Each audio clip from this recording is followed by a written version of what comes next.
ભાવનગરમાં ઘરમાં ઘૂસી લૂંટ કરવામાં આવી હોવાનો બનાવ સામે આવતા ખળભળાટ. ગુજરાતમાં પણ બિહારવાળી થતા અપરાધીઓમાં પોલીસનો ભય બન્યો ભૂતકાળ.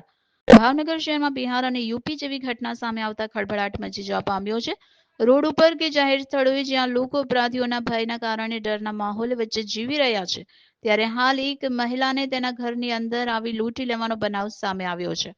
બનાવની વિગત મુજબ શહેરના સુભાષનગર વિસ્તારમાં આવેલ વાઘેડા વાળા ખાંચામાં શંકરના મંદિર પાસે નમ્રતા એપાર્ટમેન્ટમાં રહેતા ઉષાબેન વાળા નામના મહિલા તેમના ઘરે પૂજાપાઠ કરી રહ્યા હતા. તે દરમિયાન એક અજાણ્યા ઈસમે તેમના ઘરમાં ઘૂસી મહિલાને એક રૂમમાં બંધ કરી કબાટમાં રાખેલ રોકડા 30,000 કરતાં વધુ લૂંટીને નાસી છૂટ્યો હતો.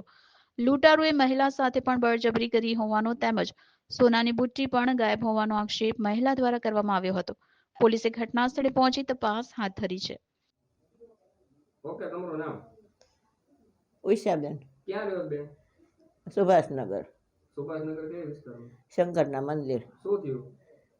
મને એક ભાઈ કોક આવ્યો હતો, તે દરવાજો બંધ હતો, હથખોલો હતો ને એને ઉઘાડી નાખ્યો. તો કે બેન શું કરો છો? મેં કીધું ભગવાનની વાયટું કરું છું.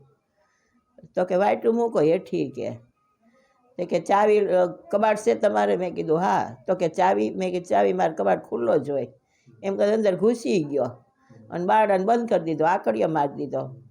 અને પછી એને કબાટમાંથી 30-40 હજાર રૂપિયા પડ્યા હતા, એ ઉઠાવી ગયો અને મને ઢળીને અંદરની સેટી લઈ ગયો. પણ એને કોશિશ ઘણી કરી પણ એનો કંઈ લાગ વળગ્યો નહીં. મેં એક પાટું માર્યું તો એ હેઠો પડી ગયો અને મને આ બાજુકડા ભરીને લોહી કાઢી નાખ્યા. રૂપ લોહીવાળું છે.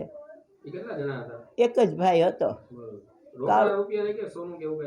એક જોડી બુટ્ટી નથી, બુટ્ટી એક જોડી પડી હતી. આ કાન ઘણા ખેંચ્યા પણ કાનમાંથી કાંઈ નીકળ્યું નહીં. કેમેરામેન બીજલભાઈ માલકિયા સાથે રિપોર્ટર ફિરોઝ મલિક, અસ્મિતા ન્યૂઝ, ભાવનગર.